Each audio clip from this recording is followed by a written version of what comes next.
in this game. Yeah, I mean, as I said earlier, it's been a tough year for Lou Anarumo and this defense. They've given up a lot of big plays. They haven't been good against the run, but that first half was a great effort by everybody involved with the Cincinnati Bengals. Jake Browning, of course, the half that he had, but that offensive line also, the job that they did protecting him, giving their backs some places to run with the football, just a great effort by everyone. Here is a return by the rookie Washington, and Parker is out to the 32. Look at some work tonight by Trevor Lawrence. Well, he's been getting the ball out really quick throughout this first half. He's on pace right now to have the ball coming out of his hands faster than any other game in his career. And that's part of the plan coming in. Get it out, get it to some of your playmakers, and let them do what they're doing. But Trevor Lawrence had the opportunity there before the end of the first half. Had he been able to secure the shotgun snap from center, that's one that, you know, just not being able to capitalize on an opportunity one-on-one outside to Ridley. But this is going to be a heck of a second half. Lawrence out to his right, cannot fit it in to Tim Jones. Awuzie knocked it away. And if you ask Lou Anarumo, well, you did, who's your best corner? He goes with Chidobe Awuzie. Meanwhile, he does not have Cam Taylor-Britt, who missed last week with a quad injury and is out now and on IR with an ankle injury he suffered at the end of the practice week. Well, Awuzie was having such a nice year last year. He tears his ACL week 8. He comes back this year, and he's finally getting back to health, and then he injures his back, and he's been playing through a lot this season. Here's a pass caught by Washington, and Parker Washington is short of first down yardage. 3rd down and 1 coming up, and we'll send it down to Lisa. Hey, Joe. Well, Jaguars leading receiver Christian Kirk, he left the game in the first quarter with a groin injury. He will not return, and corner Trey Herndon also out for the rest of the game with a concussion. Those are two big players, one on each side of the ball for Doug Peterson.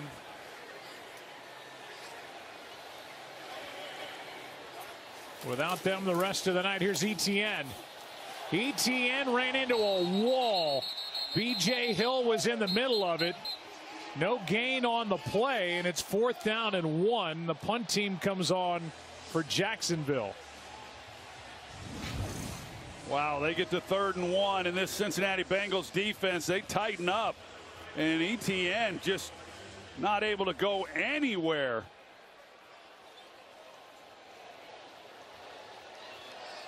B.J. Hill stood strong and made that stop.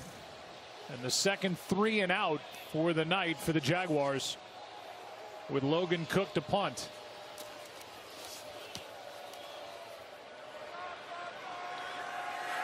Jones with a fair catch. And now a little skirmish breaks out, but they quiet that. What a play by Joe. Lisa. Only 2 incompletions for number 6. The 27-year-old played at Washington from Folsom, California. He hands off here, and the tackling machine Aluakin makes the stop after a gain of 1 on the carry by Mixon. Well, we heard the report with Lisa, with Doug Peterson coming out at half as far as what they needed to do. He talked about stopping the run first, and I would agree with that Cincinnati has been able to really be balanced and get enough out of this run game, something that they've just not been able to do for much of the season. And it's allowed Zach Taylor to open up that playbook a little bit and let Jake Browning do what he does. Here's a good throw into a tight window. Pass is caught by the tight end Tanner Hudson, a gain of 8 to bring up 3rd down and 2, maybe a little less than 2. Yeah, there's Tanner Hudson, number 87. You see the linebackers as they start to drop. He just hooks up, and Browning puts it on him. And a lot of reps that those guys have had on the practice field over the last few years. But Cincinnati was able to make a stop when they got Jacksonville to 3rd and short. Now it's Jacksonville's turn. See if they can do it.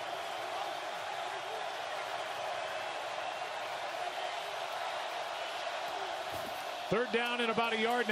Extra men on the rush. This one floated, caught by Chase, and he is gone.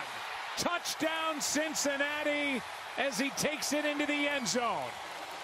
He beat Tyson Campbell, and 76 yards later, the Bengals have their first lead of the night.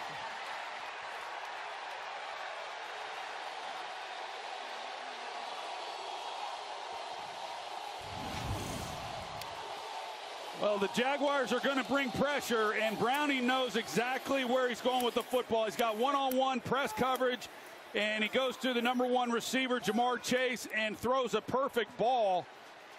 And the rest is Jamar Chase. Just an outstanding job of execution, recognizing the blitz, getting it out to your playmaker, and then delivering a good ball. And delivering the longest play from scrimmage on the season for the Cincinnati Bengals, 76 yards.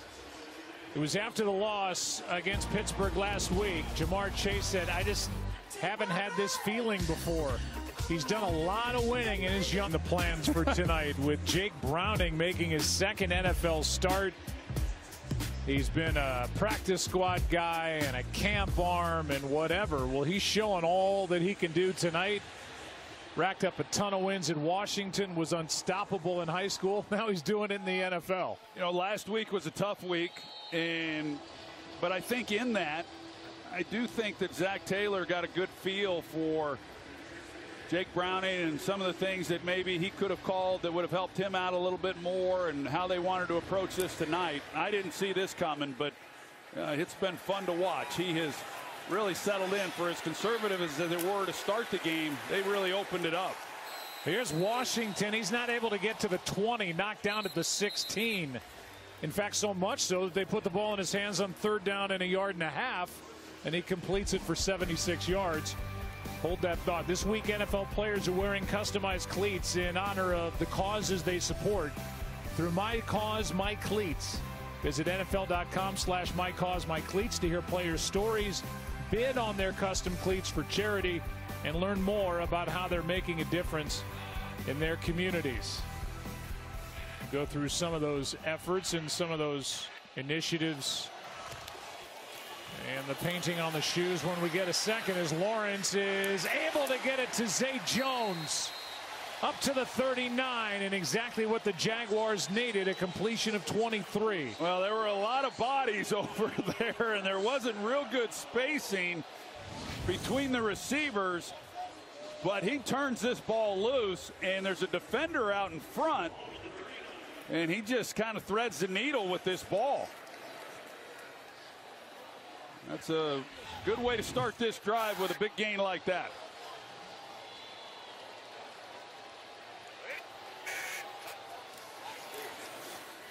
Play action, and now Ingram. Nice play coming up to make the stop was Mike Hilton. It was a really good job by Mike Hilton, who does a good job playing that slot defender and has had a tough time at moments this season in man coverage, but boy, he's very instinctive. He sees this, and then he's able to beat the blocker and come up and make a play on Ingram. That's really good work. Loss of 2 on the play, 2nd and 12. Dearness Johnson now in the backfield next to Lawrence.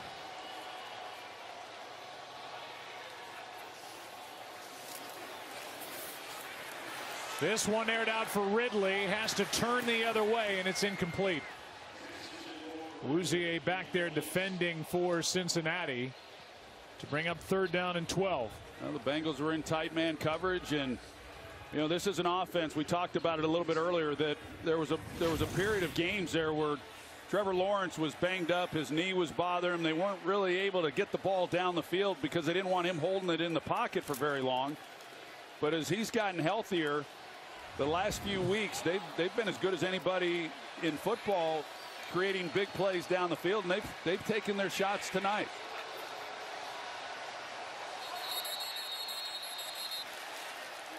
They throw the flag with Awuzie coming off the edge. Neutral zone infraction on the defense, number 22. That's a 5-yard penalty. 3rd down. Awuzie saying that he got back, but they shut the play down. And that's just the 5th total penalty of the game, but it gives Jacksonville 5 yards to make it 3rd down and 7. Yeah, that is an area for this Cincinnati team where they've been pretty good. There's not a lot of those areas, but they don't take a lot of penalties. And then defensively, the other thing they have done well this year is take the ball away. 3rd down and 7. This is complete to Zay Jones. And a 1st down for the Jaguars as they take it inside Bengal territory. A completion for 17.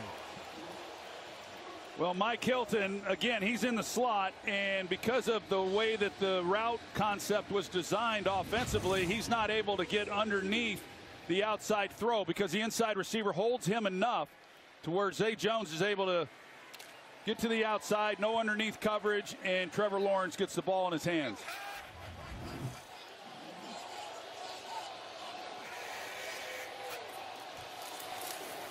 ETN hasn't really broken anything tonight. Lowers his shoulder and absorbs a hit, taking it inside the 40.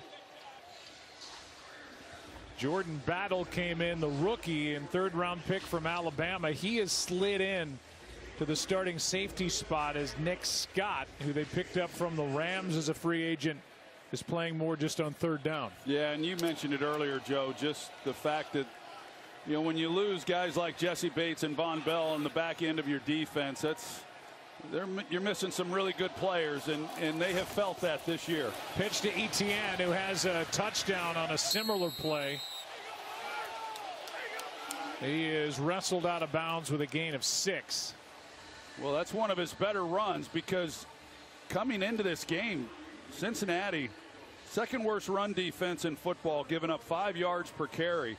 And even though the Jaguars had not run the ball particularly well, this was a game where I expected them to be able to kind of open it up a little bit and have more success. Instead, it's been the Bengals who have had the success running the football, and this Bengals defense has been pretty tough, stingy, giving up anything on the ground. 3rd down, a long one. Here's Dearness Johnson. He's got the 1st down. In the AFC, right now the top team for tonight's game, Miami, with a record of 9-3. Right behind them, Baltimore. Then Jacksonville trying to join at 9-3 with a win tonight. Kansas City, the 4 seed. Then that group at 7-5. Pittsburgh, Indy, Cleveland, Houston. A long way to go, but that's a check on the playoff picture and a 1st down for Jacksonville. They hand to Ridley, and he ran in. Could have been any one of 3 guys. It's the rookie Battle. He makes the stop, but Hendrickson was out there as well, a loss of 3. Yeah, that didn't fool anybody. You could have picked anybody in a white helmet to credit for that. You show the standings there in the AFC. I mean, Cincinnati, everybody just kind of writes them off when you lose your franchise quarterback, but you know, they're not out of this thing, and they're fighting for their playoff life tonight and every week going forward. The guy's going to have a lot of orange dye going down the shower drain at some point later. Here's a pass caught at the 15-yard line by the rookie. He came in with no catches. He's got a couple tonight, and 18 yards here for Parker Washington. They're without Christian Kirk, so Washington gets his chance, and a nice catch. Yeah, it was. It was a good route, too, because he's able to push up at the top of the route, create some separation. He comes back to the football, and for Trevor Lawrence to get outside the pocket and keep that play alive. You can feel the urgency that Jacksonville has right now.